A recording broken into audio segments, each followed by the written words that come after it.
Bonjour à tous, je vous retrouve aujourd'hui pour une vidéo un petit peu différente de d'habitude, parce que d'habitude, je vous fais des vidéos toute seule et aujourd'hui, je vais avoir une invitée. Ce sera la première interview que vous allez voir sur cette chaîne. Je parle très souvent du burn-out puisque vous savez que c'est quelque chose qui me tient à cœur et de la gestion du stress et du coup, pour éviter le burn-out et améliorer la gestion du stress, je vous parle énormément du fait de réserver du temps pour soi et d'avoir vraiment du temps pour vos loisirs, pour tout ce que vous avez envie de faire. Et ça, c'est possible uniquement si on sait s'organiser. Du coup, aujourd'hui, je fais appel à mon invitée, Lise, qui est spécialisée dans ces questions d'organisation et qui va pouvoir vous donner plein d'astuces pour mieux gérer votre temps et vous organiser pour avoir du temps pour vous. Bonjour Lise et bienvenue du coup dans cette première interview sur la chaîne. Eh bien, bonjour Laure et merci beaucoup pour ton invitation. Je suis ravie d'être ici et puis je suis ravie si je vais pouvoir aider quelques personnes de ta communauté. Je pense que oui. Alors, je vais commencer par te présenter, Lise.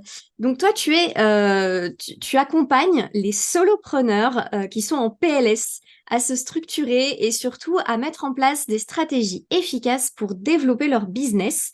Donc, ça, c'est vraiment ce que toi, tu proposes. Tu indiques même que peu importe si ces personnes sont débutantes ou qu'elles sont en pleine croissance, à partir du moment où elles sont en PLS, tu es là pour les aider.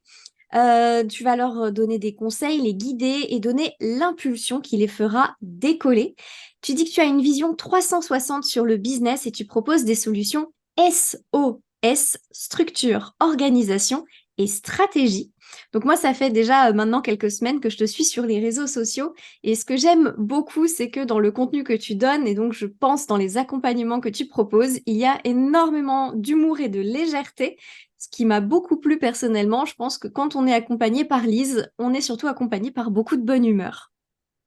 Eh bien oui, ben, merci beaucoup. Je te remercie pour tous ces beaux compliments et cette très belle présentation qui résume parfaitement ce que je fais au quotidien. Et oui, j'aime beaucoup apporter justement cette touche d'humour parce que je pars du principe que trop se prendre au sérieux, au bout d'un moment, ça devient vite bloquant. Donc, vaut mieux prendre les choses avec un petit peu plus de légèreté, un petit peu plus d'humour. C'est plus facile pour justement mieux les vivre finalement. Et le côté PLS, bah, c'est clairement moi à mes débuts, hein, donc c'est pour ça que j'emploie ce terme-là parce que j'étais en PLS au début et que je sais qu'il y a beaucoup d'autres personnes qui sont en PLS aujourd'hui pour X ou Y raison, justement, que tu sois débutante, voilà, tu te lances, t'es un peu paumé parce que tu as beaucoup d'informations à droite à gauche, tu sais pas trop quoi faire, etc.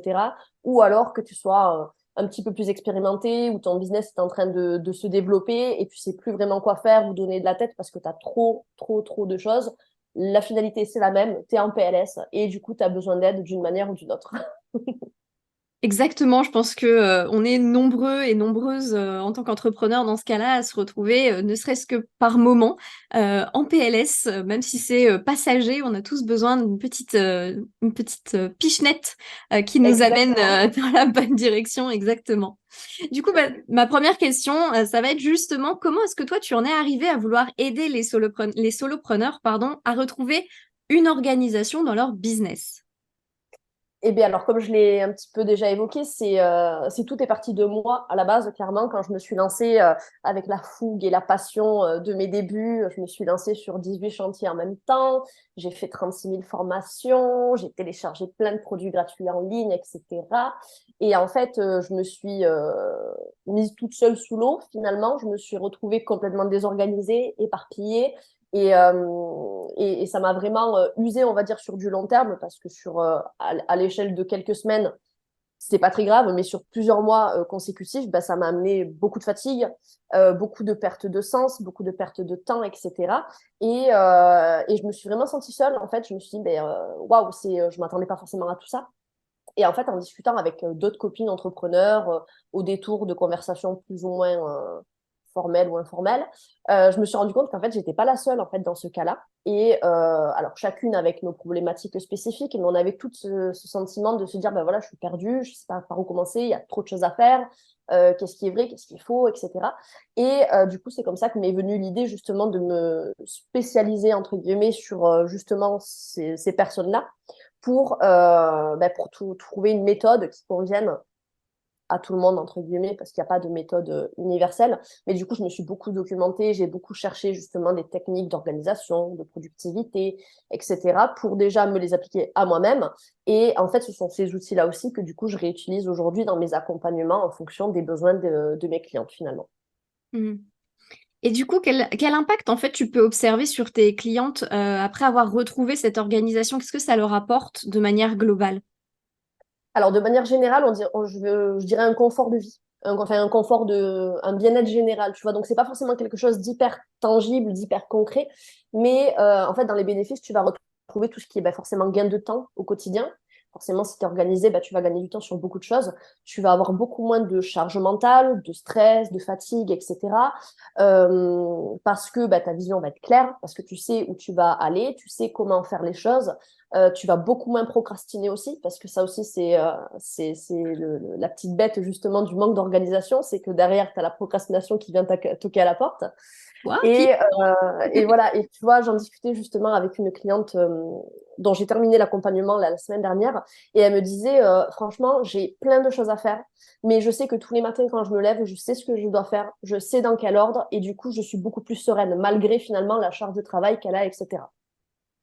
Oui, c'est pour ça, du coup, ça rejoint un petit peu ce dont moi je parle quand je dis que c'est bien de se libérer du temps pour soi. Bah, c'est vrai qu'effectivement, si on a cette organisation, on a ce gain de temps, même si on a toujours le même nombre de tâches à effectuer finalement. Oui, c'est ça. En fait, on se sent beaucoup plus productif, beaucoup plus efficace et on gère en fait plus facilement cette charge mentale, tu vois, parce qu'on sait que on est bien structuré, on est bien organisé et que tout va bien découler. En théorie, il y a toujours des petits aléas qui font que, mais de manière globale, c'est beaucoup plus serein en fait. Tu es beaucoup plus sereine dans ton quotidien, que ce soit professionnel ou même personnel. Parce que si ton pro est cadré, techniquement, ça laisse la place au perso et inversement, si ton perso est cadré aussi, ça laisse la place à ton monde professionnel. Ouais, exactement. Une question d'équilibre en fait. Exactement. Alors, je spoil direct, hein. L'équilibre parfait n'existe pas. Il y On aura aimerait, toujours hein. un moment où voilà, il y a la balance qui va pencher d'un côté ou de l'autre. Mais le but, justement, de se structurer, de s'organiser au quotidien, c'est d'éviter les gros écarts de balance comme ça. Et puis je pense qu'on peut tout de suite déculpabiliser les personnes qui regarderont cette interview, c'est-à-dire que même si toi tu parles d'organisation, il peut t'arriver d'être désorganisé. Moi, Ah, mais je parle de clairement. gestion du stress, il peut m'arriver d'être stressé. Ça ne fait pas de nous des êtres parfaits et infaillibles, et ça n'existe pas.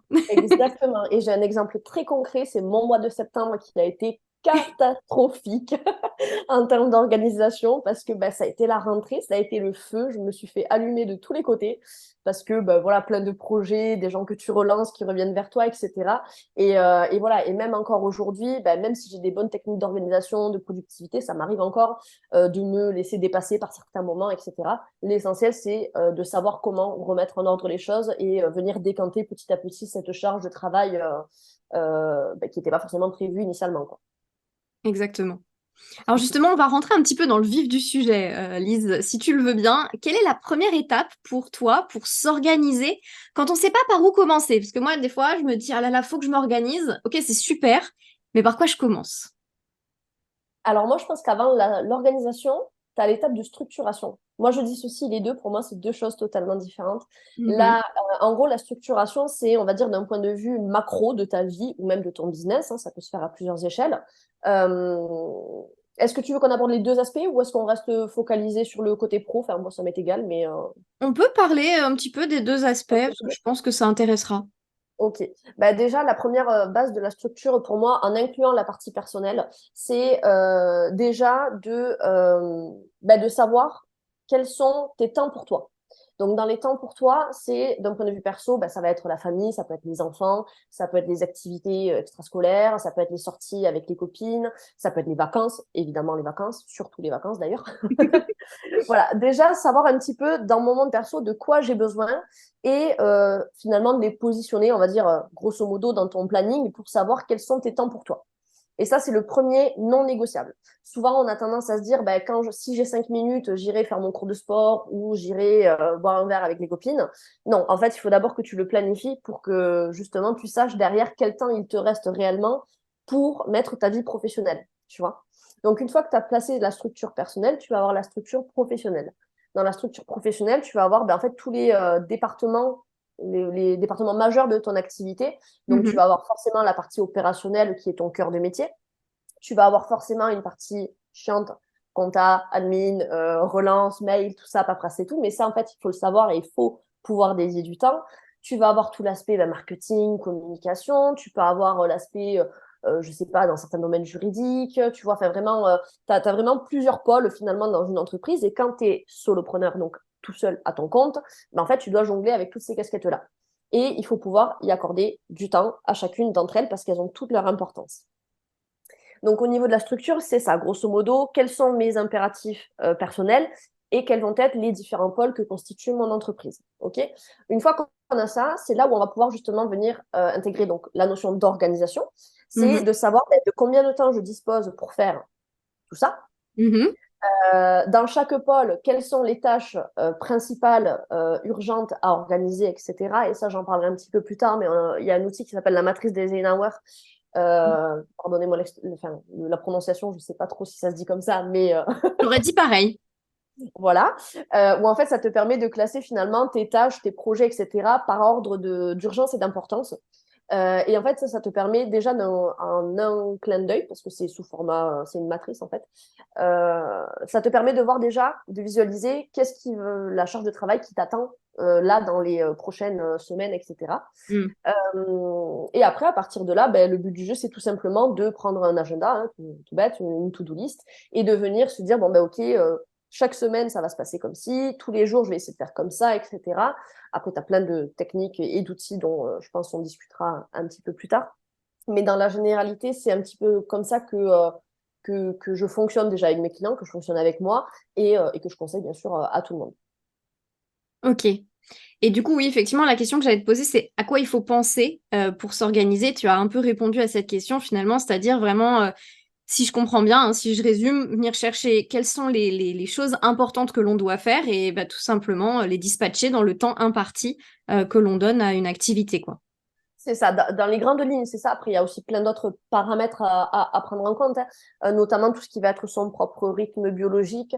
Oui. Je sais que tu as déjà dû parler des chronotypes à un moment donné dans ta com, mais il n'y a pas que ça, hein. Il y a aussi tout ce qui va être, ben, OK, on a un chronotype dominant. Moi, je suis pas très, très fan de ce système-là parce que ça peut contraindre certaines personnes à faire des choses qui sont pas intuitives pour elles et je suis pas tout à fait d'accord. Donc, j'aime bien mêler les chronotypes avec d'autres outils, On est notamment tout ce d'accord qui va là-dessus. être voilà, tout ce qui va être les golden hours, donc Mm. les heures d'or en français, ça fait Oui. moins joli. Mais en gros, c'est les heures de la journée où tu es vraiment le plus concentré, la plus productive, la plus efficace, etc. Prendre en compte aussi ben, les temps, justement, les heures un peu mortes. Souvent, après la digestion, ce genre de temps après un repas, ben, typiquement, ça ne sert pas à grand-chose. Donc, tu n'es pas aussi efficace, tu n'es pas aussi productif. Et après, ben, forcément, comme je disais, ben, voilà, bloquer des temps pour soi dans la semaine, forcément avoir ton agenda avec ta to-do list, savoir exactement ce que tu dois faire, tous les outils, et puis connaître aussi son propre fonctionnement, parce que dans tous les outils qu'on conseille sur Internet, tout ne fonctionne pas pour tout le monde. Moi, par exemple, la plus connue, c'est la loi de Pareto. Euh, par exemple, sur beaucoup de tâches, j'ai beaucoup du mal à appliquer la loi de Pareto. Et pareil pour le système du Pomodoro. Le Pomodoro, c'est aussi un système assez connu où, grosso modo, tu travailles focus pendant 25 minutes, tu fais 5 minutes de pause, de nouveau 25 minutes avec 5 minutes de pause. Tu fais ça sur 3 cycles, je crois, et après, tu passes à 15 minutes de pause. Ça, typiquement, chez moi, ça ne fonctionne absolument pas parce que moi, le temps que je me mette dans un focus pour une tâche spécifique, déjà, il me faut un quart d'heure à 20 minutes. Et Mm. après, bon, voilà, j'ai calculé que ben, mes temps de concentration, c'est des cycles à peu près de 90 minutes. Donc, généralement, je travaille une heure et demie, je fais une petite pause et je renchaîne comme ça et ça me va beaucoup mieux que le Pomodoro. Voilà. Donc, c'est très important aussi ben, de se prendre en compte, de savoir ce qui fonctionne pour soi et Ouais. toujours laisser une petite marge pour les aléas du direct. Bah, je te rejoins vraiment là-dessus et je trouve qu'il y a beaucoup de choses sur l'organisation sur Internet hein, et qui sont assez finalement réductrices, je trouve, ou qui donnent des trucs un peu universels et il faut faire comme ça et ah là là, c'est divin. Et quand on se retrouve à le faire et que ça marche pas pour nous, on se dit bah, c'est quoi mon problème?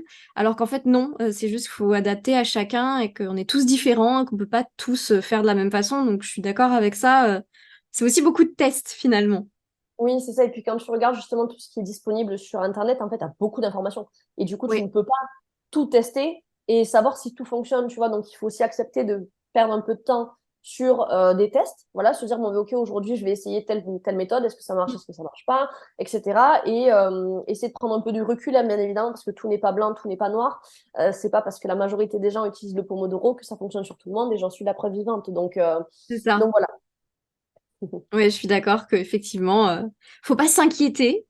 Si une technique ne marche pas sur vous, c'est pas grave. On est deux à ne pas aimer le Pomodoro, et ben voilà, Voilà. on doit Et pas je être pense qu'on n'est pas toutes seules. On fera un club. les deux seuls au monde. En tout cas, on s'est bien trouvé. Oui, c'est ça. Et du coup, bah, justement, quels outils vont être utiles pour toi dans ce processus, donc pour savoir comment s'organiser et pour l'organisation en elle-même? Alors ça, comme je l'ai dit, bah, du coup, c'est vraiment propre à chacun, hein, grosso modo. Donc, des listes d'outils, je peux t'en faire, hein. Et, d'ailleurs, j'ai une ressource avec plein d'outils, justement. Je te donnerai le lien pour les personnes que ça intéresse. Il sera dans la bio, du On le coup. mettra dans le lien. Euh, je m'entraîne à faire la youtubeuse, hein, C'est tu vois. ça. Et n'oubliez pas de vous abonner à la chaîne et de lâcher un pouce Et d'activer la petite cloche. et d'activer la petite cloche, pardon. Encore calé là-dessus. Non, mais oui, donc au niveau des outils, tu vois, déjà, il va y avoir tout ce qui est au niveau de la connaissance de soi. Donc, tu vas avoir tous les tests de personnalité, grosso Mhm. modo, le MBTI, le DISC aussi. Oui, Je pense qu'on pourra mettre les liens aussi dans la oui, oui, description. oui. Parce que si je commence à expliquer tous les tests, etc., ça risque de Ça durer devient trop vite longtemps. long. Voilà. Tu vas avoir donc le fameux test des chronotypes qui, je le répète, te donne une idée de ton fonctionnement, mais qui n'est pas à appliquer à la lettre. Une Euh, tendance. voilà, c'est ça. Ça te donne voilà, quelques indications. Après, il faut se l'approprier. Par exemple, moi, le test des chronotypes, à chaque fois que je le fais, j'ai un chronotype différent. Donc, voilà. Moi, Donc, je je jongle connais ma entre langue. trois.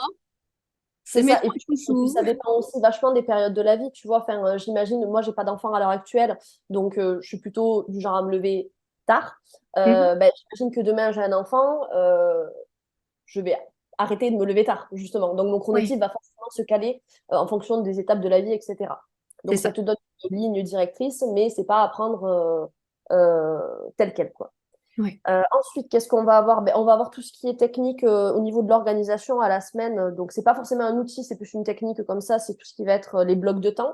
Mhm. Euh, Regrouper en fait toutes les tâches similaires dans des blocs de temps dédiés, plutôt que de traiter tes mails dès que tu le reçois ou de répondre à ton message Instagram dès que tu le reçois, etc. Tu prévois des créneaux en fait où tu vas pouvoir centraliser toutes ces actions-là. Tu vas avoir tout ce qui est ben, batching. Donc, bah, le batching, c'est alors, beaucoup de gens connaissent le batch cooking. Donc, le but du jeu, c'est de préparer tous tes repas de la semaine le dimanche après-midi, comme ça, tu es tranquille. Mais en fait, le batching, c'est exactement la même chose. Par exemple, pour de la création de contenu, si tu dois faire tes publications sur Instagram, bah, vaut mieux les faire toutes le même jour que en faire un petit peu à chaque fois. Et après, tu vas avoir toutes les petites techniques dont on parlait justement, donc la loi de Pareto, il y a la méthode de Parkinson, il y a la loi de Illich, il y a la matrice Eisenhower, tu vois, donc là c'est pareil, il y a toute une liste, une flopée interminable, donc tout ça, ça sera dans la ressource que vous trouverez dans le lien dans la description. Dans la description.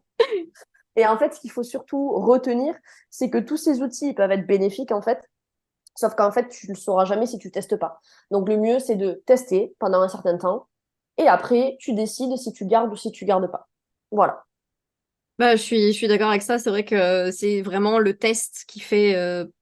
Enfin, c'est super sur le papier, mais est-ce que ça marche pour moi, quoi? Donc, Oui, c'est on ça. teste pas, on peut pas savoir, Ça, c'est effectivement. ça. Et puis même pour d'une personne à une autre, tu vois, par exemple, une tâche bête, genre répondre à un mail, pour moi, ça peut me prendre 5 minutes. Pour toi, ça peut te prendre un quart d'heure ou 20 Ouais. minutes, ou inversement, enfin, peu importe. Et ça, ben, si tu te times pas, tu le sais pas. En fait, si tu n'as pas assez de recul pour savoir combien de temps te prend une tâche, un projet client, un accompagnement client, ben, ça peut te prendre plus ou moins de temps. Donc, si tu n'as pas tous ces paramètres-là, toutes ces données, ben, du coup, c'est difficile après de bien t'organiser, quoi. Ouais, ouais, ouais, complètement. Et alors justement, on disait qu'il y a beaucoup, beaucoup de conseils d'organisation et productivité qui passent un peu partout sur Internet. Mais quel serait pour toi le point en plus, vraiment un élément qui fera la différence pour les personnes qui font appel à toi et que tu voudrais partager? Bah, ça rejoint un petit peu ce qu'on vient de dire, hein. Généralement, c'est que une bonne organisation, de manière globale, c'est propre à chacun. Oui, Donc, c'est pas parce que tu suis une nana que d'admire et qu'elle te dit de faire comme ça qu'il faut absolument faire comme ça si c'est pas intuitif pour toi, en fait. c'est ça. Je pense que le meilleur conseil, c'est d'arrêter de lire tout et n'importe quoi. Et Effectivement. et c'est valable pour tout, en fait, hein, mais après, c'est humain, c'est normal parce qu'aujourd'hui, on est dans un monde où tu as beaucoup d'informations, que ce soit sur les réseaux sociaux, sur Internet, partout. Si tu cherches un peu, tu peux trouver tout et son contraire. Donc, en fait, je pense que des fois, il faut savoir juste se mettre un petit peu des œillères et se dire, bon, ben, ok, comme j'ai dit, on teste, ça me convient pas, bon, ben, c'est pas grave, je le mets à la poubelle et je trouverai autre chose, etc. Et moi, c'est ce que je fais généralement dans mes accompagnements, c'est qu'on commence toujours par identifier ben, justement un petit peu comment la personne fonctionne. Donc, ça prend forcément un peu de temps, tu vois, parce que ça demande de s'analyser, ça demande de traquer un petit peu son temps, de s'écouter, de se regarder, de voir ce qui se passe sur une semaine, 2 semaines, 3 semaines, un mois, pour justement créer la meilleure organisation possible, tu vois. Et moi, le modèle qui fonctionne chez moi, jamais de la vie, je l'applique à mes clients. Parce que je sais que c'est valable que pour moi, quoi. C'est ça, c'est propre à chacun, quoi. C'est ça. Et après, voilà, une fois que tu as mis ça en place, le petit truc qui fera que tu iras encore plus loin, c'est, ben, OK, maintenant que mon organisation fonctionne bien, comment je peux aller plus loin en automatisant peut-être des tâches pour gagner encore plus de temps, en déléguant une partie de tes tâches parce que tu sens que c'est pas là où tu es la plus efficace, la plus productive, ou carrément en supprimant. Tu vois, des fois, tu te rends compte que tu fais des choses, en fait, tu sais pas trop pourquoi tu les fais. Certainement parce que tu as dû lire un truc sur Instagram qui te disait de le faire. Et en fait, tu te rends compte qu'avec du recul, bah, ça t'apporte pas grand-chose et du coup, ça te fait perdre plus de temps qu'autre chose, quoi. C'est ça. Du coup, c'est vrai que les routines de tout un chacun qu'on peut voir sur Internet, c'est hyper intéressant pour peut-être prendre des idées, s'influencer, se dire, tiens, je pourrais essayer ça, mais pas forcément reproduire pile poil la même chose en se disant, OK, si elle le fait, c'est que ça va marcher pour moi. C'est ça. Tu vois, là, peut-être que là, on l'entend un peu moins, mais pendant un moment, c'était la mode du Miracle Morning. J'allais en parler. Voilà, donc typiquement pour les gens qui savent pas ce que c'est, le Miracle Morning, grosso modo, je vais caricaturer, mais tu te lèves à 4 heures du matin, tu fais ton yoga, tu vas faire 3 tours de la ville à vélo, tu reviens, tu lis 4 pages d'un bouquin, et puis après, tu attaques ton boulot à 8 heures, tu es frais comme un gardon, quoi. Bon, Donc évidemment, quand tu t'es levé à 4 heures du matin, t'es très frais à 8 heures. voilà, bah, ça c'est alternatif. Il y a peut-être des personnes que oui. Moi, Moi, non. c'est pas le cas. C'est pas le cas, tu vois. Et c'est pas parce que c'était la mode, oh, le Miracle Morning, nanani, nanana, on n'entend que Oui. ça, qu'il faut absolument tout faire, quoi. Parce qu'en fait, c'est pour beaucoup de gens, pour des gens lève tard comme moi, le Miracle Morning, bah alors oui, je peux le faire, hein, mais il commencera pas avant 10 heures du matin, quoi. Donc, plus aucun intérêt. Bah, et ceci dit, je ne suis pas une lève-tard, hein, je me lève à 7 heures du matin, ce qui n'est pas non plus très Ouais. tard quand même, mais 4 heures du mat, ça pique. Ah bah oui, ah oui, oui. Et puis c'est pas, c'est, enfin, 4 heures du mat, même de manière physiologique. Alors après, je suis pas experte dans le domaine, mais j'imagine que à 4 heures du matin, ton corps n'a pas besoin d'être réveillé, quoi. Normalement, la nuit, c'est l'étape où ton corps va se détoxifier, va faire tout ce qu'il a à faire pendant la nuit, quoi. Il n'est pas là pour aller faire du sport à 4 heures du matin. Après, s'il y a des gens qui aiment bien ça, il n'y a Mais aucun voilà, souci. Faites-vous plaisir. encore une fois, c'est propre à chacun. C'est vrai que bon, voilà, Voilà. on n'est pas tous faits pour la Miracle Morning. Et non, tous les gens qui deviennent riches ne se lèvent pas à 4 heures du matin. Ça marche pas comme ça. Non, non, non. Et alors, pour conclure, qu'est-ce que tu pourrais inviter les personnes qui nous regardent et qui se disent peut-être encore, ouais, mais moi, je peux pas, ouais, mais moi, je sais pas comment m'organiser, mais moi, je suis un peu dépassée, à faire pour enclencher ce processus? Quel est le premier petit pas à faire pour démarrer ce processus? Ben, déjà, je pense que c'est l'intention, tu vois. Avoir une intention, c'est pas, on s'organise pas pour s'organiser, en fait, parce que si on fait les choses sans objectif, sans sens, Mm. ben, généralement, on ne tient pas plus de 2 semaines, hein, grosso modo. C'est comme quand tu dis, ben, je vais me mettre au sport, voilà, tu fais 3 séances à la maison, tu as acheté des haltères, tu t'en sers jamais, voilà, tu connais. Donc, l'idée, ouais, Ça c'est nous arrive à vraiment tous. d'avoir vraiment l'intention derrière, de se dire, OK, mais pourquoi je veux m'organiser? Bon, forcément, reprendre le contrôle sur sa vie, être Oui. moins stressé, etc. Et ça, bien se le mettre en tête. Et puis après, vraiment, l'étape la plus importante, c'est vraiment de prendre ce recul dont je te parlais, justement, de prendre ce temps pour s'analyser, pour se découvrir, parce qu'il y a des choses qu'on découvre sur soi, tu vois, ça fait, alors c'est pas du développement personnel, on en est assez loin, mais des fois, on se rend compte de certaines choses sur soi, où bah, tu vois, là, tu te forces à faire quelque chose, mais en fait, c'est pas du tout approprié.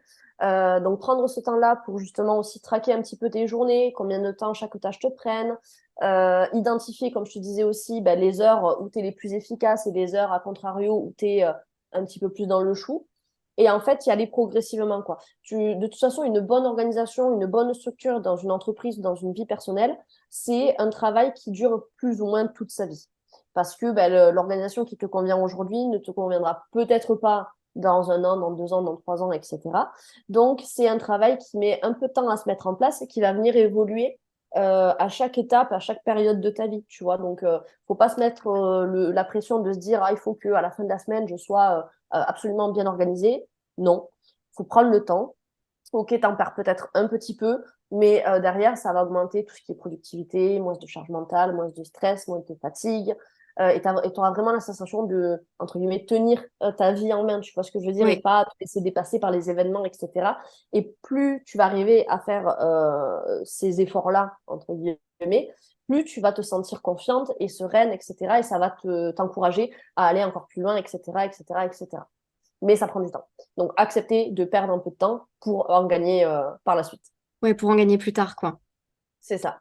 Donc Mais c'est compliqué. effectivement, un bon début, c'est de savoir pourquoi est-ce qu'on veut le faire et après, bah, se lancer. Et tu parlais aussi de traquer son temps pour mieux se Oui, connaître. Je pense que ça, c'est pas mal aussi. ouais. Effectivement, il y a Moi, des tâches. c'est quelque chose que je fais encore, en fait. Oui, Alors, je l'ai beaucoup fait au début. Je traquais vraiment tout, tout, tout, hein. Dès que je faisais un mail, je traquais. Dès que je faisais un post Instagram, je traquais. Dès que j'écrivais une newsletter, je traquais. Dès que j'avais un projet client, je traquais. Bon, maintenant, avec un peu plus de recul, ça va faire bientôt 2 ans que je suis à mon compte, tu vois. Donc, j'ai eu le temps d'avoir pas mal d'informations. Donc, je sais plus ou moins, voilà, combien de temps ça me prend, etc., oui, etc. Et puis, plus le temps passe, plus je m'améliore aussi, hein. Donc, tu vois, une newsletter qui avant me prenait peut-être 2 heures, 2 heures et demie entre la rédaction, l'intégration, la programmation. Aujourd'hui, en 1 heure, 1 heure et demie, c'est plié, tu vois. Donc, oui. voilà. Donc, ça, maintenant, je traque plus trop. Par contre, dès que j'ai des nouvelles tâches ou des choses que j'ai pas l'habitude de faire, un nouveau projet, tu lances une nouvelle prestation, quelque chose comme ça, ben, du coup, je traque mon temps. Comme ça, je sais aussi plus ou moins comment m'organiser par la suite, quoi. Ouais, je vois. Bah, c'est vrai que c'est pas mal parce que moi, il y a des fois où je sais pas forcément combien de temps me prend une tâche et après réflexion et traquage de mon temps, je me rends compte que ça prend plus de temps que ce que je ne pensais et que je me prévoyais pas du tout la bonne plage horaire dans mon emploi du temps. Et ne serait-ce que si tu factures, enfin, si tu factures tes prestations autant avec tes Oui. clients, bah, si tu mets plus de temps que ce que tu as facturé, bah, par défaut, tu es dans le rouge hein, derrière à la fin du mois et c'est pas rentable, quoi. Donc, c'est pas le but du jeu non plus. Mais voilà, après, pour traquer ton temps, tu as plein de petits outils. Tu as Toggle, qui est un des plus connus, Oui, TOGGL. Alors, le seul problème avec Toggle, et d'ailleurs les autres outils, c'est qu'il faut penser à déclencher le c'est ça. minuteur et penser à l'arrêter aussi. Mais après, tu peux aussi faire un truc très standard à la mano, quoi. C'est-à-dire que moi, ce que je fais aujourd'hui, c'est que j'ai un petit carnet tous les jours où ben, je note, OK, je démarre ma journée à telle heure, je fais ma routine administrative, etc. et tout. Ben, je note l'heure de départ, de départ, et je note l'heure de fin, tu vois. Mm. Je le fais à la mano. Alors, c'est moins précis qu'un timer, mais ça me donne une bonne estimation du temps que je passe sur mes tâches, en fait. T'as pas besoin de la seconde près, hein, de toute façon. Non, non, non, on n'est pas là à calculer, oh là là, je peux gagner 4 secondes dans un si ou quoi que ce C'est soit. ça.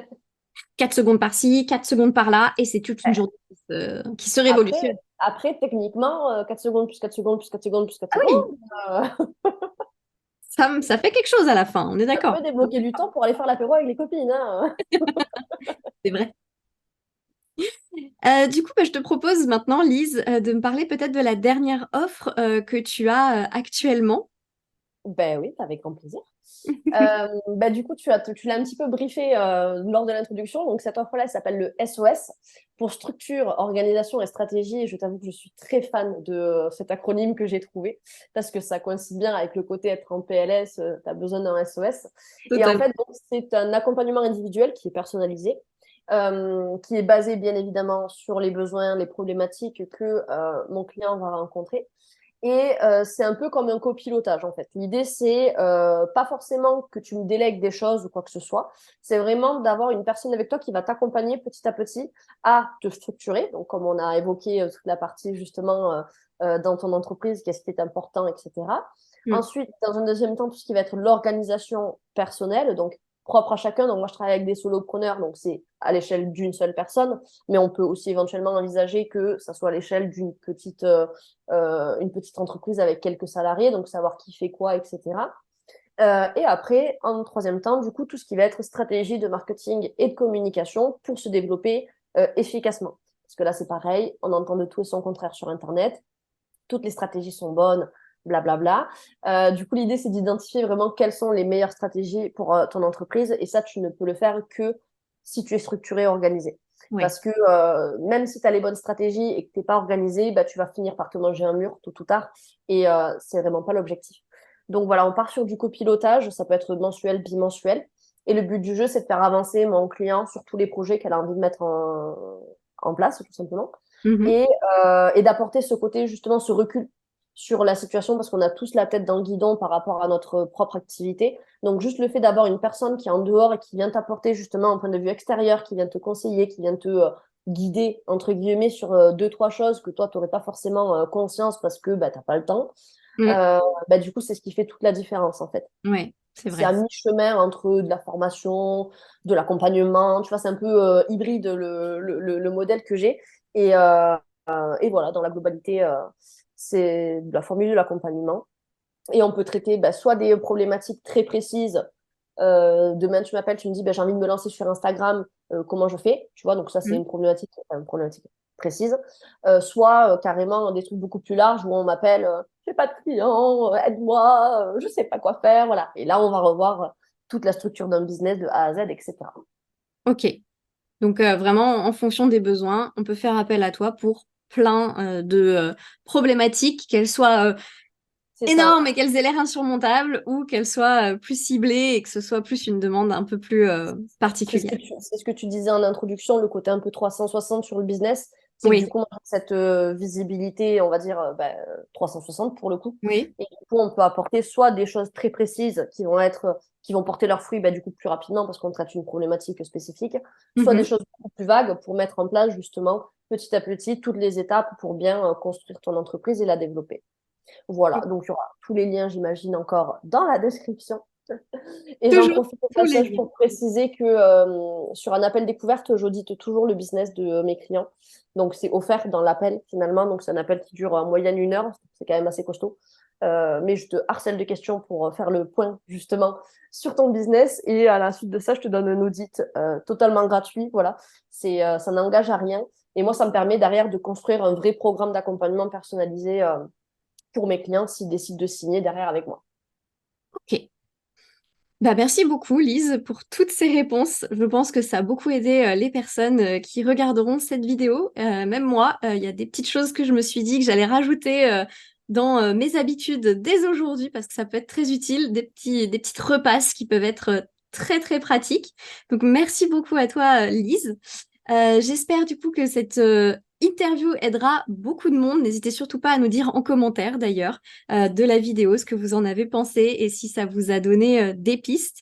Vous pouvez aussi donc trouver toutes les ressources dont Lise a parlé dans la barre d'infos. Vous pouvez trouver tous les liens vers le site de Lise, vers ses offres et vers la ressource dont elle a parlé où il y a justement plein d'idées, d'outils pour mieux s'organiser. Voilà. Est-ce que tu as quelque chose à rajouter? Je voulais te remercier pour m'avoir invité sur ta chaîne YouTube. C'est une grande première pour moi. Alors, j'ai déjà fait du podcast, j'ai déjà fait des lives Instagram, mais c'est ma première sur YouTube. Donc, je suis très ravie de faire ça en ta compagnie. Et puis, merci de me laisser l'opportunité justement de forcément de me mettre un petit peu en avant auprès de ta communauté. J'espère vraiment que mon discours aura déclenché peut-être quelques déclics déjà, ne serait-ce que ça serait formidable. C'est Et, clair. euh, et je voulais juste rajouter qu'il y a des gens qui veulent en discuter juste voilà, papoter, qui ont des questions ou quoi que ce soit, n'hésitez pas non plus à me contacter, soit via Instagram, soit par mail, peu importe, mais avec grand plaisir pour papoter de tout et de rien, de la vie, de l'organisation, de la structure. C'est toujours agréable de papoter. Tout à fait. Et en Et plus, on puis, rigole bien. c'est vrai qu'on rigole bien avec toi. Ça, c'est le plus important. On a bien rigolé en préparant cette vidéo, donc c'est bien. C'est vrai. En tout cas, merci beaucoup. N'hésitez pas à vous abonner à la chaîne. N'hésitez pas à laisser un petit commentaire. Et puis, en attendant, du coup, la vidéo de la semaine prochaine, moi, je vous souhaite une très, très bonne semaine. Très bonne semaine à toi, Lise. Et puis, à très bientôt. À bientôt.